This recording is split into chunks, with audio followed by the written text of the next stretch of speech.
গণহত্যায় জড়িত আওয়ামী লীগ কর্মী মুখোশ পাল্টে ছাত্র হত্যার বাদী, অর্থ হাতে নিতে ভয়ঙ্কর প্রতারণা, অনুসন্ধানে মিলেছে প্রমাণ। বিভিন্ন লোকজনকে ধোঁকা দিয়ে টাকা পয়সার জন্য এরকম করার চেষ্টা করছে, তবে যেগুলো আমাদের নলেজে আসতেছে সেগুলো আমরা নজরদারিতে রাখতেছি এবং অনেককেই আইনের আওতায় নিয়ে আসতেছি। বাংলাদেশ ভারত পররাষ্ট্র সচিব পর্যায়ে বৈঠক আজ, বাস্তবতা মেনেই সম্পর্কে এগিয়ে নেওয়ার আশা, যোগাযোগ বাড়ানোর তাগিদ। রাজধানীর বাজারে আসছে আগাম শীতকালীন সবজি, ফলন বেশি হলেও পরিবহন ও উৎপাদন খরচে বাড়ছে দাম, বাজার মনিটরিং এর জোরদারের দাবি। স্কুলে ভর্তিতে গলা কাটা ফি, অবকাঠামো নেই, ভাড়া করা ভবনে চলছে শতাধিক প্রতিষ্ঠান, দুশ্চিন্তায় অভিভাবকরা, নির্বিকার কর্তৃপক্ষ। নীতিমালার অভাবে এক এক শিক্ষা প্রতিষ্ঠান বা এক এক কিন্ডারগার্টেনগুলো তারা নিজেদের মতো করে তাদের টিউশন ফিগুলো নির্ধারণ করে। আমি বাচ্চাকে দিয়েছিলাম নার্স প্লেতে, প্রি প্লেতে, কিন্তু সে তুলনায় তার যে আপডেট হওয়ার কথা সেটা কিন্তু তার হয়নি। টাকা দিয়েও মিলছে না প্যাকেটজাত সয়াবিন তেল, খোলা তেলের চাহিদা বাড়ায় পাল্লা দিয়ে বাড়ছে দাম, সংকট উত্তরণে নেই কোনো পদক্ষেপ। এবং সশস্ত্র বিপ্লবের মুখে পালিয়ে রাশিয়ার বাশার আল আসাদ, নতুন সিরিয়ার পাশে থাকার আশ্বাস, যুক্তরাষ্ট্র, জার্মানি সহ বহু দেশের পথে পথে উল্লাস। দেখছিলেন সংবাদ শিরোনাম, সঙ্গে আছি আমি ইশরাত জাহান মনি। এবারে বিস্তারিত। ছাত্র জনতার উপর ব্রাশ ফায়ার করা আওয়ামী লীগ কর্মী এখন মুখোশ পাল্টে ছাত্র হত্যার বাদী। অর্থ হাতিয়ে ও সাধারণ মানুষকে ফাঁসাতে এমন ভয়ঙ্কর প্রতারণা চলছে সাভারে। সেখানে আলোচিত ইয়ামিন হত্যা মামলাটি করে সেই আওয়ামী লীগ কর্মী, অথচ বাদীকে চেনেন না সেই শহীদ ইয়ামিনের পরিবার। দেশ টিভির অনুসন্ধানে সাভার জুড়ে মিলেছে এমন অসংখ্য প্রমাণ। সাভার প্রতিনিধি দেওয়ান ইমনকে সাথে নিয়ে মিথ্যা মামলা বাণিজ্য ধারাবাহিকের আজ প্রথম পর্ব। ইশাদ সোহেলের ক্যামেরায় জানাচ্ছেন এম এ আজিম। ভুয়া মামলা এবং মিথ্যা মামলা হচ্ছে, এটা আমি অস্বীকার করব না। এই মামলাগুলোতে যাদের নাম এসেছে তাদের মধ্যে কারো কারো ক্ষেত্রে হয়রানিমূলক পদক্ষেপ, তালিকা প্রস্তুত করে মিথ্যা মামলা প্রত্যাহার করা হবে। সরকারের পক্ষ থেকে মিথ্যা মামলা বন্ধে হুঁশিয়ারি দেয়া হলেও এখনো কি বন্ধ হয়েছে? কারা করছে মিথ্যা মামলা, কারা করছে মামলা কেন্দ্রিক বাণিজ্য? দেখুন সেই অনুসন্ধান। জুলাই আগস্ট বিপ্লবে সাভারে প্রকাশ্য গুলি চালাতে দেখা যায় স্থানীয় আওয়ামী লীগ নেতাদের। তাদের একজন আব্দুল জলিল। আওয়ামী লীগের কর্মী জলিলকে পিস্তল হাতে স্বৈরাচার সরকারের আমলে হরহামেশাই প্রকাশ্য ঘুরে বেড়াতে দেখেছেন সাভারবাসী। ছাত্র জনতার উপর প্রকাশ্য ব্রাশ ফায়ার করা আওয়ামী লীগ কর্মী সেই আব্দুল জলিলই রূপ বদলে সাভারের ছাত্র ইয়ামিন হত্যা মামলার বাদী। মামলার এজাহারে আওয়ামী লীগ কর্মী জলিল প্রতারণার আশ্রয় নিয়ে নিজেকে ইয়ামিনের স্বজন দাবি করে নামে বেনামে আসামি করে ফাঁসায় সাধারণ মানুষকে। যে মামলায় নিজের পরই সাক্ষী রেখেছেন সেলিম মোল্লা নামের একজনকে। তার মুখোমুখি দেশ টিভি টিম। শুধু সাভারবাসী নয়, সেলিম মোল্লাও অবাক জলিল আসামি না হয়ে বাদী হওয়ায়। আগে তো বিপক্ষেই ছিল, আগে তো যে ছাত্রকে বিপক্ষে ছিল এই জলিল রাজুও, যে গোলাগুলি করলো না, মেডিকেলে গুলি করলো, পরে ওর মেডিকেলও ভাঙলো।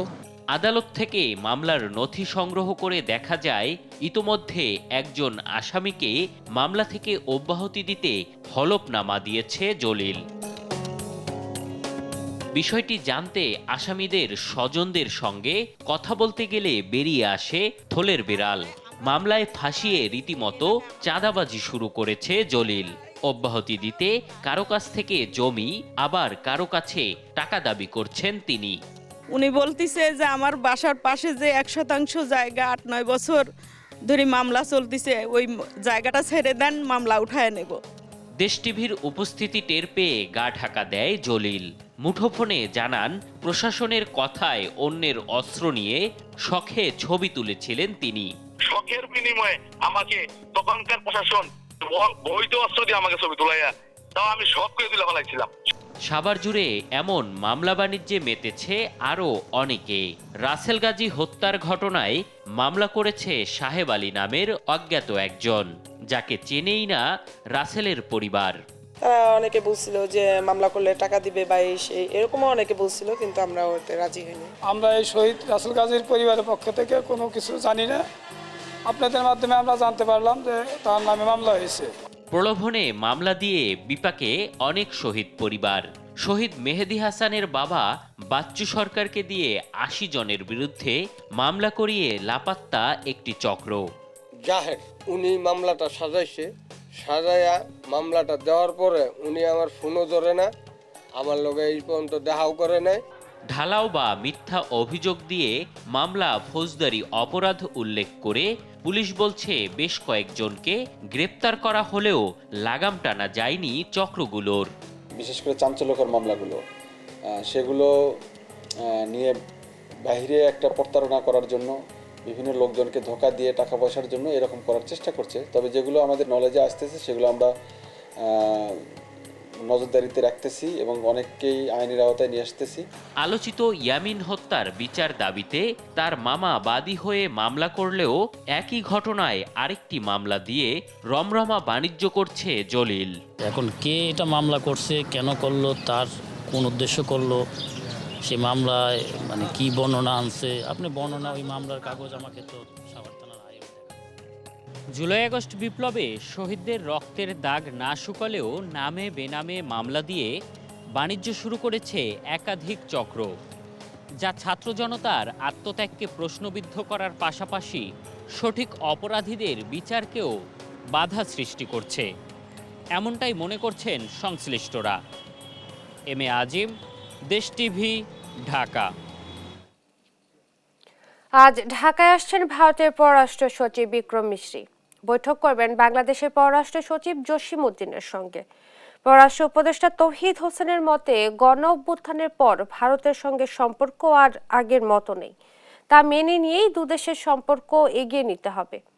এদিকে দুদেশের জনগণের পারস্পরিক সম্পর্ক জোরদারে তাগিদ দেন বিশ্লেষকরা। আরো জানাচ্ছেন জান্নাতুল মোহনা। ৫ আগস্টের পর বদলের হাওয়া ভারত বাংলাদেশ সম্পর্কে। বাংলাদেশ থাকবে না বাংলাদেশ নিয়ে একের পর এক অপপ্রচার চালিয়ে দুদেশের জনগণকেই ফুঁসিয়ে তুলছে ভারতীয় মিডিয়া। দুদেশের রাজনৈতিক দলের নেতাকর্মীদের মধ্যে চলছে বাকযুদ্ধ।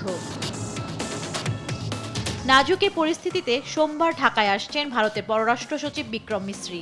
অন্তর্বর্তী সরকার ক্ষমতায় আসার পর দুই দেশের মধ্যে এটি উচ্চ পর্যায়ের প্রথম বৈঠক।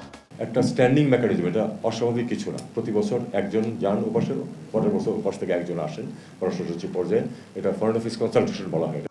বৈঠকে পানির ন্যায্য হিস্যা বন্টন, নির্বিচারে সীমান্ত হত্যার মতো অমীমাংসিত অনেক বিষয় ছাড়াও দুই দেশের জনগণের সম্পর্ক উন্নয়ন, বিগত সরকারের সময়ে করা অসম চুক্তির পর্যালোচনা সহ উভয় দেশের গণমাধ্যমকে এক মঞ্চে আনার পরামর্শ কূটনৈতিক বিশ্লেষকদের। অন্যথায় জনরোষ দাবানলে পরিণত হতে সময় লাগবে না বলে হুঁশিয়ারি দেন তারা। দুই দেশের জনগণ কেন্দ্রিক কিভাবে সম্পর্ক করা যায়, যেটা দুই দেশের জনগণের লাভ, একটা দেশের লাভ না, সেই জিনিসটা তৈরি করা। আমরা যত দেরি হয়ে যাচ্ছে অত দেখা যাচ্ছে যে অন্য যেই ফোর্সগুলো আছে, যাদের হয়তো স্বার্থ, অন্য স্বার্থ, সেগুলো সামনে চলে আসে এবং তাতে হয় কি জনগণের ভোগান্তি হয় এবং দুই দেশের জনগণ, সাধারণ জনগণের কথা বলছি, তাদের ভোগান্তি হচ্ছে। বিগত সরকারের সাথে সম্পর্ক ভুলে পরিবর্তিত নতুন সম্পর্ক মেনে নিয়ে দুদেশকে এগিয়ে যাওয়ার আশা প্রকাশ করেন পররাষ্ট্র উপদেষ্টা তৌহিদ হোসেন। ৫ আগস্টের আগে এবং পরে ভারতের সাথে সম্পর্কে নিশ্চয়ই একটা গুণগত পরিবর্তন হয়েছে। এটা মেনে নিয়ে আমাদেরকে চেষ্টা করতে হবে সম্পর্ককে এগিয়ে নিতে। পররাষ্ট্র সচিবদের বৈঠক থেকে বড় কিছু অর্জনের সুযোগ না থাকলেও বিদ্যমান অস্থিরতায় দুই দেশের বৈঠককে ইতিবাচক হিসেবে দেখছেন বিশ্লেষকেরা। জান্নাতুল মোহনা, দেশ টিভি, ঢাকা। আগরতলা মিশনে হামলা ও বাংলাদেশের সাম্প্রদায়িকতার বিষ বাষ্প ছড়ানোর প্রতিবাদে ভারতীয় হাইকমিশন অভিমুখে পদযাত্রা করেছে ছাত্রদল, যুবদল ও স্বেচ্ছাসেবক দল। এ সময় স্মারকলিপি দেয় বিএনপির এই 3 সহযোগী সংগঠন। এদিকে দলটির সিনিয়র যুগ্ম মহাসচিব রুহুল কবির রিজভী বলেন, বিদ্বেষের কারণেই বাংলাদেশ নিয়ে বিভ্রান্তি ছড়াচ্ছে ভারত। জানান, দিল্লির আগ্রাসন প্রতিরোধে প্রস্তুত দেশের মানুষ। সাইফুল রিপনের প্রতিবেদন। ভারতে অবস্থিত বাংলাদেশের সহকারী হাইকমিশনে হামলা ও সাম্প্রদায়িক উস্কানির প্রতিবাদে রোববার দলের কেন্দ্রীয় কার্যালয় থেকে ভারতীয় হাইকমিশন অভিমুখে পদযাত্রার আয়োজন করে বিএনপির 3 সহযোগী সংগঠন, জাতীয়তাবাদী ছাত্রদল, যুবদল ও স্বেচ্ছাসেবক দল।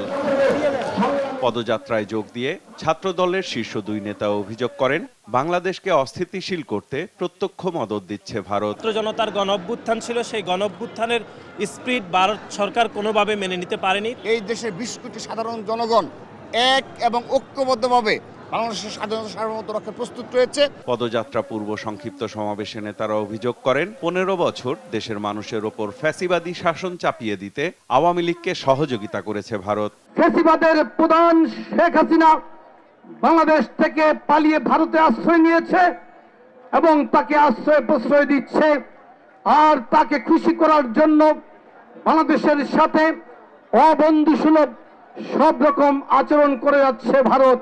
আগামী দিনেও ভারতের প্রতিটি অন্যায় আগ্রাসী মনোভাবের বিরুদ্ধে রাজপথে সোচ্চার থেকে আমরা প্রতিবাদ জানাবো। বাংলাদেশের স্বাধীনতা সার্বভৌমত্বের প্রশ্নে আমরা অপসীন। বিএনপির সিনিয়র যুগ্ম মহাসচিব রুহুল কবির রিজভী অভিযোগ করেন, ভারত প্রতি মুহূর্তে বাংলাদেশে নাশকতা সৃষ্টির চেষ্টা করছে। জনগণের প্রবল স্রোতের কাছে হাসিনা পালিয়ে গেলেন, সেই হাসিনাকে ফেরানোর জন্য ভারতের শাসক শ্রেণী যা করছেন পৃথিবীর ইতিহাসে এবং রাষ্ট্রবিজ্ঞানের ভাষায় একবারে সরাসরি আগ্রাসন ছাড়া আর কিছু নয়। ওদের সাথে কেউ বন্ধুত্ব করতে পারে না, কারণ ওরা মুখে যাই বলুক, ধর্মনিরপেক্ষ বলুক আর সেকুলার বলুক, ওদের মনের ভিতরে হচ্ছে কট্টর হিন্দুত্ববাদী হিংসা ছাড়া ওদের মধ্যে কিছু নেই। আমি আগেই বলেছি, বিদ্বেষ পরায়ণ। চট্টগ্রাম দাবি করবে কি কারণে? তোমরা যদি ওইটা দাবি করতে পারো তাহলে আমরাও দাবি করব আমাদের নবাব সিরাজউদ্দৌলার বাংলা, বিহার, উড়িষ্যা ফেরত দাও আমাদেরকে। ভারতীয় হাই কমিশন অভিমুখে পদযাত্রা দলীয় কার্যালয়ের সামনে থেকে শুরু হয়ে রামপুরা এলাকায় পৌঁছালে সেখানে আইনশৃঙ্খলা রক্ষাকারী বাহিনীর ব্যারিকেডের মুখে পড়ে বিক্ষোভ মিছিল। পরে সেখান থেকে বিএনপির 3 সহযোগী সংগঠনের প্রতিনিধিরা ভারতীয় হাই কমিশনে গিয়ে স্মারকলিপি হস্তান্তর করেন। সাইফুল রিপন, দেশ টিভি, ঢাকা। দেশ পুনর্গঠনে জুলাই আগস্টের গণঅভ্যুত্থানের মতো জাতিকে ঐক্যবদ্ধ করতে হবে বলেছেন বিএনপির ভারপ্রাপ্ত চেয়ারম্যান তারেক রহমান।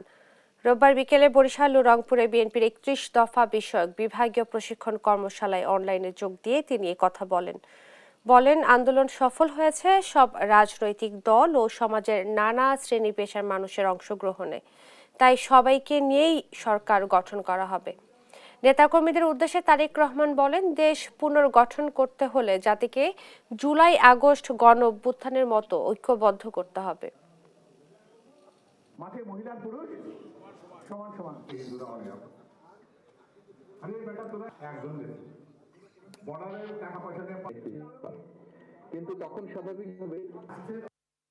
একক বিএনপির আন্দোলন সফল হয়নি।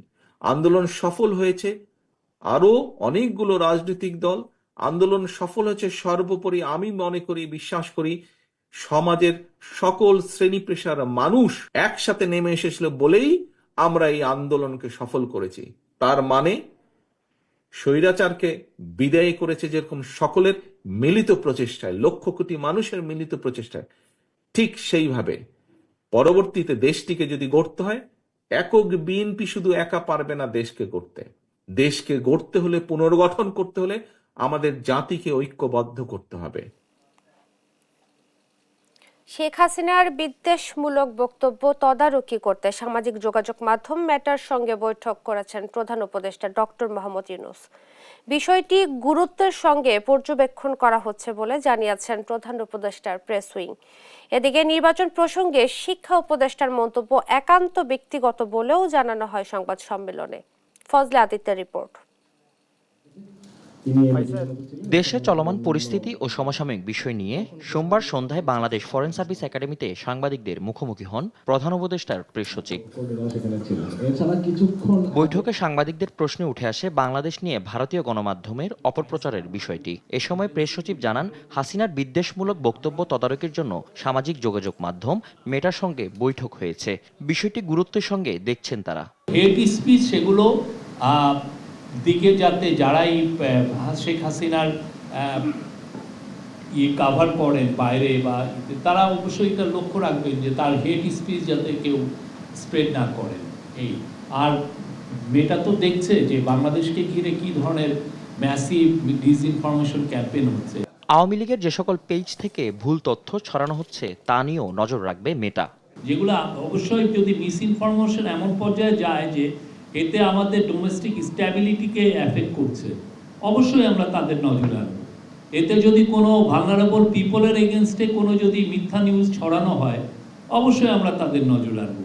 এদিকে নির্বাচন প্রসঙ্গে উপপ্রেস সচিব অপূর্ব জাহাঙ্গীর বলেন, প্রধান উপদেষ্টা এখনও আনুষ্ঠানিকভাবে নির্বাচন নিয়ে কোনো বিবৃতি দেয়নি। 2025 ইলেকশন হতে পারে, তো সেইটা একটু ক্ল্যারিফাই করার জন্য যে এটা পুরোপুরি ওনার ব্যক্তিগত মতামত। প্রধান উপদেষ্টার কাছ থেকে কিন্তু এখনো পর্যন্ত কোনো ইলেকশন ডেট এখনো পর্যন্ত আসে না, এবং প্রধান উপদেষ্টা এবং ইলেকশন কমিশনই এটা প্রধান উপদেষ্টা এটা করবে যে ইলেকশনটা কবে হবে। আগামী 1 বছরের মধ্যে নতুন সরকার। শিক্ষা উপদেষ্টার এমন মন্তব্য একান্ত ব্যক্তিগত মতামত, সরকারের কোনো ঘোষণা নয়, তাও উল্লেখ করা হয় সংবাদ সম্মেলনে। ফজলে আদিত্য, দেশ টিভি, ঢাকা। দেশের বিভিন্ন প্রান্ত থেকে আগাম শীতকালীন সবজি আসছে রাজধানীর বাজারগুলোয়। ফলন বেশি হলেও পরিবহন খরচ ও উৎপাদন খরচ বৃদ্ধি পাওয়ায় সবজির দাম বেশিই থাকছে। কারো কারো দাবি, চাঁদাবাজদের দৌরাত্ম্য কমলেও সিন্ডিকেটের কারণে বাজার নিয়ন্ত্রণ করা যাচ্ছে না। দাম নিয়ন্ত্রণে সেনাবাহিনী সহ প্রশাসনের কার্যকর পদক্ষেপ কামনা করেন ক্রেতারা। জাহিদ হাসানের ক্যামেরায় আরো জানাচ্ছেন এনআই নাহিদ। গভীর রাতে রাজধানীর কারওয়ান বাজারে দেশের বিভিন্ন জেলা থেকে ট্রাক বোঝাই করে আনা হচ্ছে শীতকালীন সবজি। ফুলকপি, বেগুন, শসা, মূলা, টমেটো সহ শীতের হরেক রকম সবজি ভিন্ন মাত্রার সতেজতা ছড়াচ্ছে বাজারে। ফলন বেশি হলেও পরিবহন ও উৎপাদনে খরচ বৃদ্ধি পাওয়ায় সবজির দামে লাগাম টানা যাচ্ছে না বলে জানান ব্যবসায়ীরা। তেলের দাম কমের কারণে সবজির দামটা কম ছিল, এখন 10-15 হাজার টাকা গাড়ি ভাড়া ডিস্টেন্স হয়ে যেতেছে।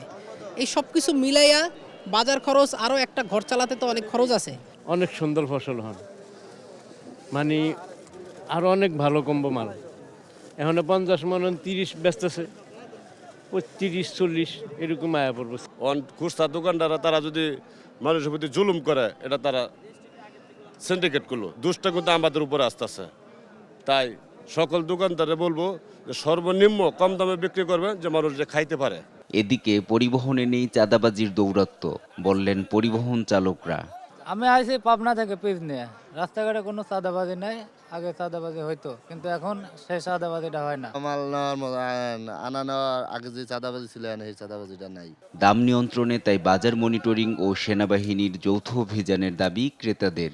কঠোরভাবে এটাকে হস্তক্ষেপ করতে হবে, যে এইভাবে এটাকে দমন করে বা আপনার সিন্ডিকেটটা দমন করে দ্রব্যমূল্যটা কিভাবে নিয়ন্ত্রণ করা যায়। সবারই প্রত্যাশা যে বাজার নিয়ন্ত্রণে থাকুক, মানুষ ভালোভাবে কেনাকাটা করতে পারে, যাতে এটা সবারই প্রত্যাশা। এনআই নাহিদ, দেশ টিভি, ঢাকা। দেখছেন সংবাদ সকাল।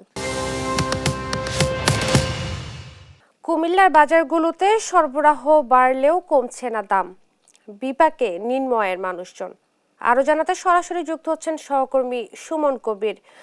সুমন, আপনি তো বাজারে রয়েছেন, দাম নিয়ে ক্রেতা বিক্রেতাদের প্রতিক্রিয়া কি জানাবেন? ইসরাত, আপনাকে আমি জানা রাখি, আসলে কুমিল্লার বাজারের প্রতিটি বাজারে আমরা দেখেছি আসলে নিত্যমানের যে দাম, সেই বাজারে আমি দেখি প্রতিটি, বিশেষ করে আসলে ভোজ্য তেলের সংকট রয়েছে। এবং আরেকটা বিষয় জানা রাখি, শীতের যেমন তীব্রতা বেড়েছে, ঠিক বাজারের দামও সেরকম বৃদ্ধি পেয়েছে প্রতিটি পণ্যের। তবে একটা বিষয় জানাই, কুমিল্লার আলু, বিশেষ করে আলুর দাম, পুরনো আলু আসলে 80 টাকা, নতুন আলু 120 টাকা। এবং সেদিক থেকে যদি বলি, প্রতিটি চালের বস্তা আসলে চালের দাম বৃদ্ধি পেয়েছে প্রায় 100 থেকে 150 টাকা করে। আর আপনার একটা জানা যায় কি, কুমিল্লা আদা, যে আদা রয়েছে 220 থেকে 240 টাকা, এবং রসুন রয়েছে 230 টাকা। আপনার প্রত্যেকটা বাজার সিন্ডিকেট করে, আসলে সিন্ডিকেট কোনো শব্দ নেই, বাজারে যারা কমিটি রয়েছে তারাই আসলে বাজারটা নিয়ন্ত্রণ করছে। আমরা গত কিছুদিন যাবত এই ধরনের আমরা তদন্ত করে দেখেছি, আমাদের সাথে যারা ভোক্তা অধিকার ছিল তারাও বলছেন আসলে সিন্ডিকেট বলতে কোনো শব্দ নেই, বাজার কমিটি যারা তারা আসলে এই কাজটা করছেন। তা আপনাকে একটু জানা রাখি, কুমিল্লার যে বাজার পরিস্থিতি, প্রতিটি বাজারে একই দামে বিক্রি হচ্ছে। আসলে এখানে বোঝা যাচ্ছে কমিটির একটা কারসাজি রয়েছে প্রতিটি বাজারে।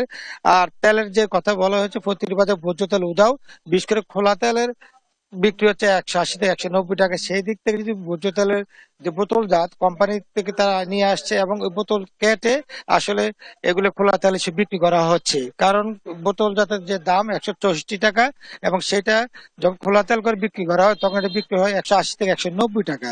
এই বিষয়টা নিয়ে আমি কথা বলেছিলাম ভোক্তা অধিকারের সাথে, তারা বললাম বাজার মনিটরিং বিষয়ে তারা বলছে আসলে জনবল সংকটের কারণে প্রতিদিন তারা অভিযান করতে পারে না। গতকালকে আইন শৃঙ্খলা কমিটি ছিল, সেখানে জেলা প্রশাসককে প্রশ্ন করা হয়েছিল, উনি আমাদেরকে জানিয়েছেন এই বিষয়টা খতিয়ে দেখবেন, আজ থেকে বাজার মনিটরিং বৃদ্ধি করবেন।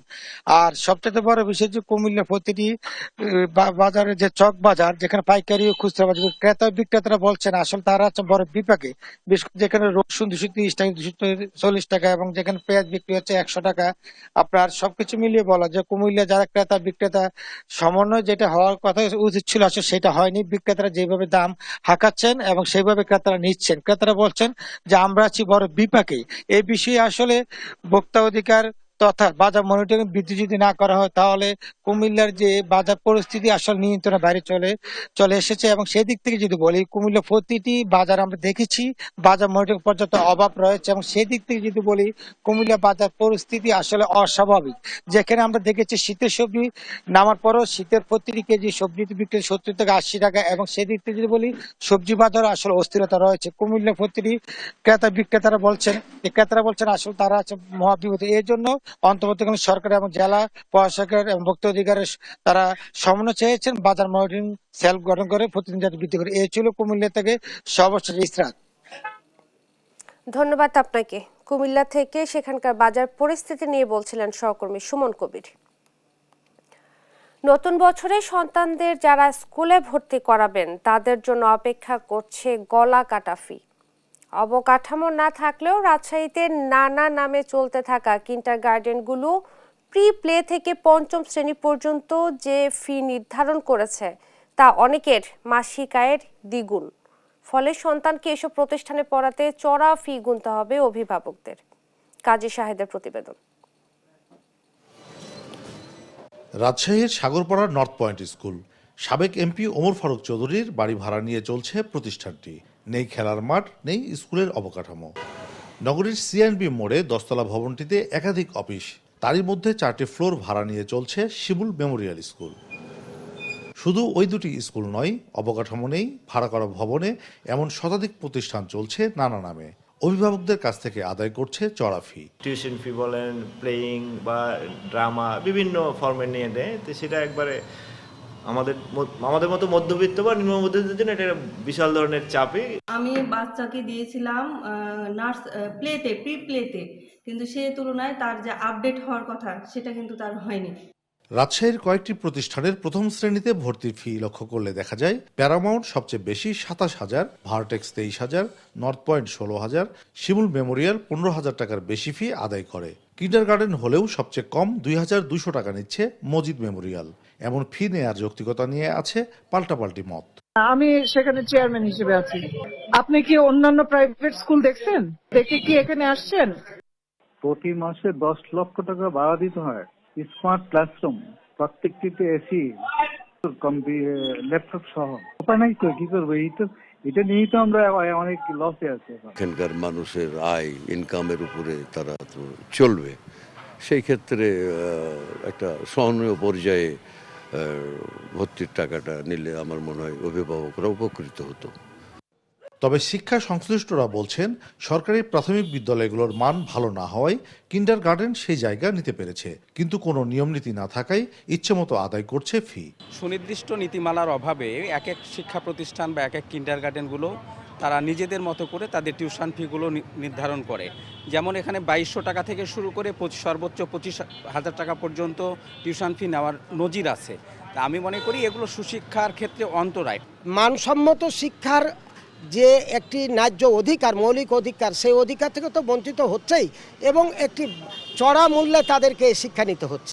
সরকার 2011 সালে বেসরকারি প্রাথমিক বিদ্যালয় নিবন্ধন বিধিমালা করে। 2016 সালে বিভাগীয় কমিশনারদের নেতৃত্বে টাস্কফোর্স গঠন করা হয়। 3 মাসের মধ্যে কাজ শেষ হওয়ার কথা থাকলেও আজ পর্যন্ত নিবন্ধন কিংবা শুমারির কোনোটিই হয়নি।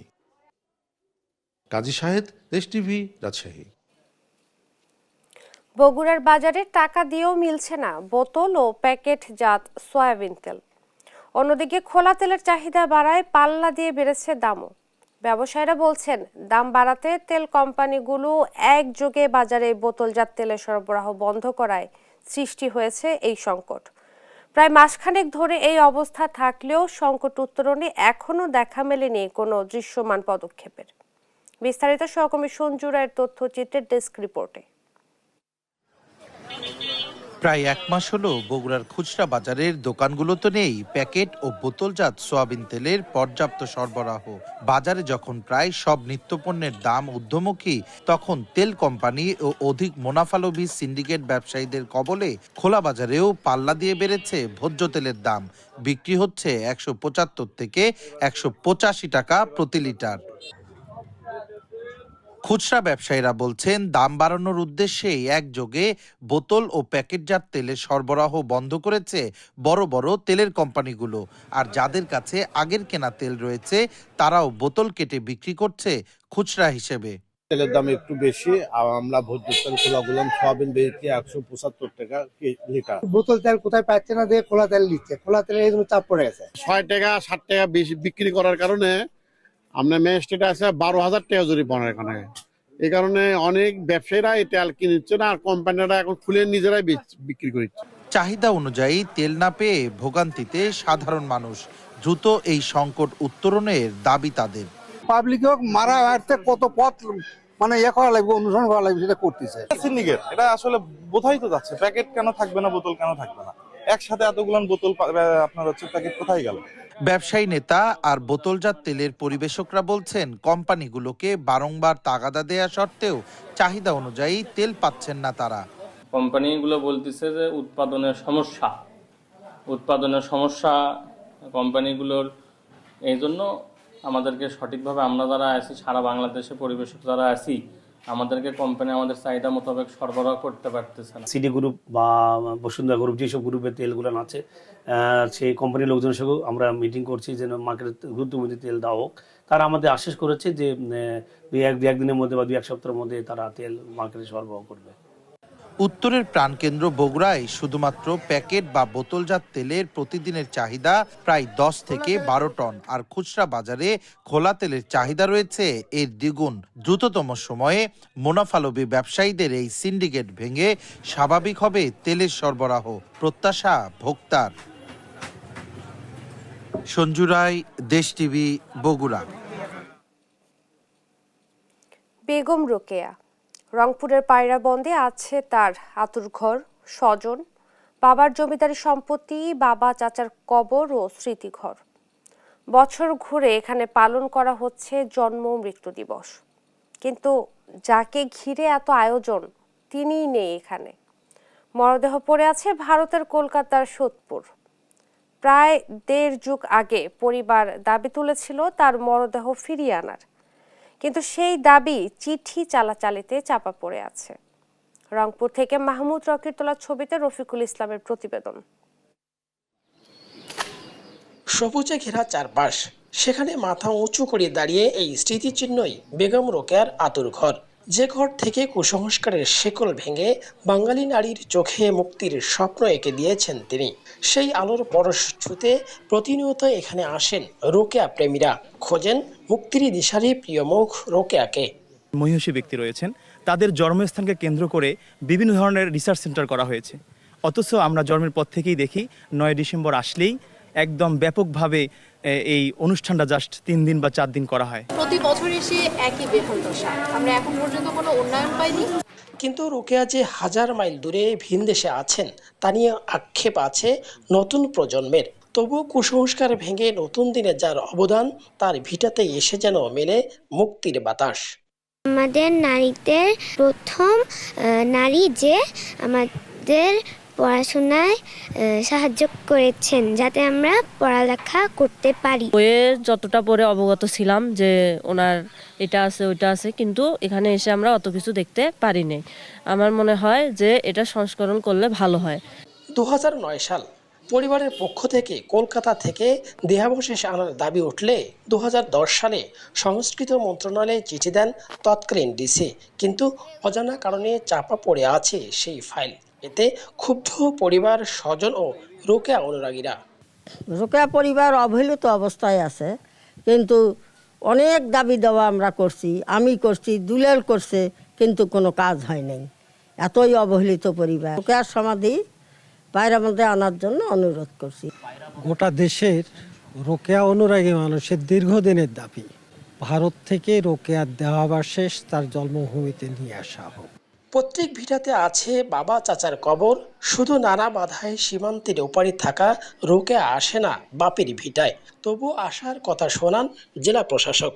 এলাকাবাসীর যে দাবি যে বেগম রোকেয়ার দেহাবশেষ যেটা বর্তমানে ভারতে আছে সেখান থেকে বাংলাদেশে নিয়ে আসার যে ব্যবস্থাটা, এটা উচ্চ পর্যায়ের একটা সিদ্ধান্তের ব্যাপার। তো এই বিষয়টাও আমরা সরকারের দৃষ্টি আকর্ষণ করব। ফিরে আসুক রোকেয়া, সমাজ রাষ্ট্রের চর্চা হোক তার আদর্শ, এমন প্রত্যাশা রোকেয়া অনুরাগীদের। রফিকুল ইসলাম, দেশ টিভি, রংপুর। শীতে শিশুদের পোশাক তৈরির উপকরণের দাম বেড়ে যাওয়ায় বেড়েছে প্রস্তুতকরণ খরচ।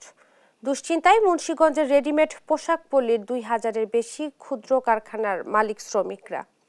মজুরি নিয়ে হতাশার কথাও জানিয়েছেন পল্লীর কারিগররা। সুমিত সরকার সুমনের পাঠানো তথ্য চিত্রে বিস্তারিত জানাচ্ছেন আপন অপু। প্রত্যেকটি বাড়ি যেন এক একটি পোশাক কারখানা। মুন্সিগঞ্জ সদরের রামপাল ও পঞ্চসারি ইউনিয়নে কাজ করেন অন্তত 30,000 কারিগর। শীত মৌসুমকে সামনে রেখে সেখানে তৈরি হচ্ছে শিশুদের বাহারি ডিজাইনের পোশাক। 1 বছর থেকে 6 বছর বাচ্চা পর্যন্ত আর কি একবারে 16 থেকে 38 সাইজ পর্যন্ত আর কি কমপ্লিট বানানো হয় আর কি। এটা হচ্ছে সাইজ মূলত 18, 20 আর 20/24, 28, 32 এই সাইজগুলো তো মূলত কাটা হতো।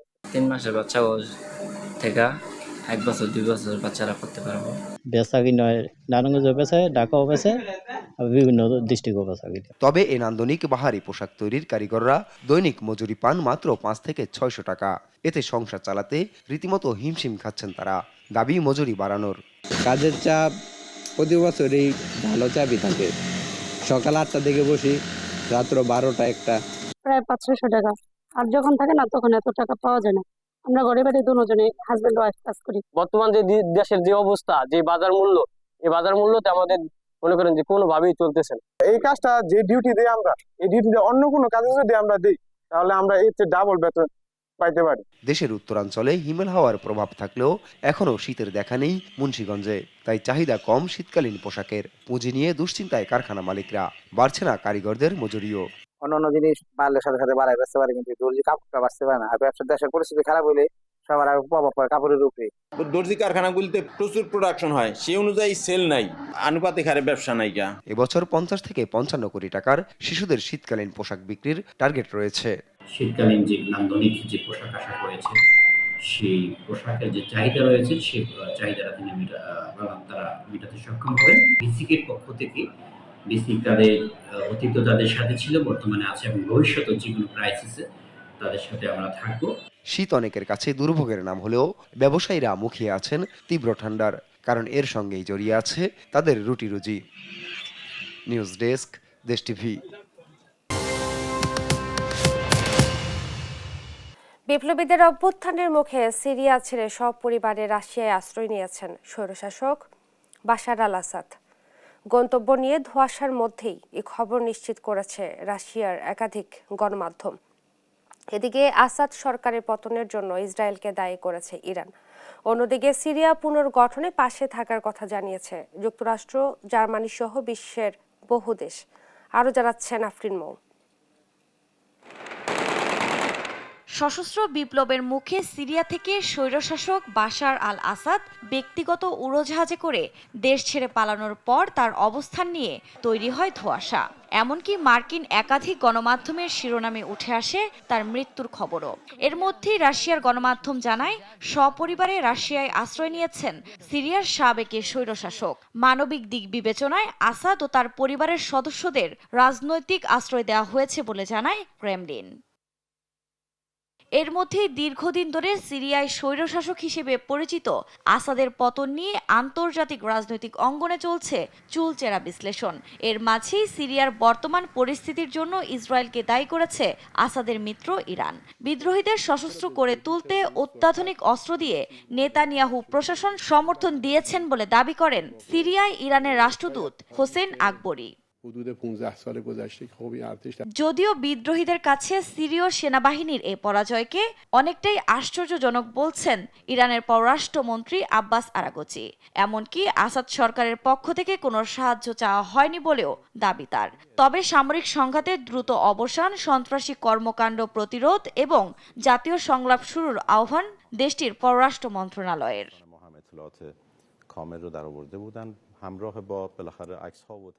এর মধ্যে সিরিয়ার প্রেসিডেন্ট বাশার আল আসাদকে রক্ষায় আগ্রহী ছিল না রাশিয়া।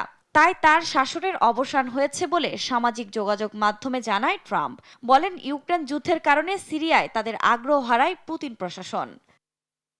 এদিকে আসাদ সরকারের অবশিষ্টাংশ এবং বিদ্রোহীদের মধ্যে আলোচনা অত্যন্ত গুরুত্বপূর্ণ হবে বলে মনে করছেন গিগা ইনস্টিটিউট ফর মিডল স্টাডিজের সিরিয়া বিশেষজ্ঞ আদ্রে ব্যাংক।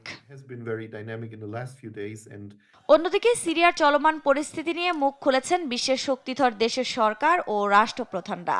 আসাদের পতনকে স্বাগত জানিয়েছে ফ্রান্সের প্রেসিডেন্ট ইমানুয়েল ম্যাক্রো এবং যুক্তরাজ্যের প্রধানমন্ত্রী কিয়ার স্টারমার। একে সুসংবাদ হিসেবে বর্ণনা করেছেন German chancellor Olaf shawls. Netanyahu ইরানের প্রধান মিত্র আল আসাদের পতনকে একটি ঐতিহাসিক দিন হিসেবে স্বাগত জানিয়েছেন। যদিও আসাদের পতনকেও সিরিয়ার জন্য ঝুঁকি বলছেন বিশ্বমোড়ল যুক্তরাষ্ট্র। দেশটিতে শান্তি প্রতিষ্ঠায় ওয়াশিংটন কাজ করবে বলে জানান বাইডেন। আফরিন মৌ, নিউজ ডেস্ক, দেশ টিভি।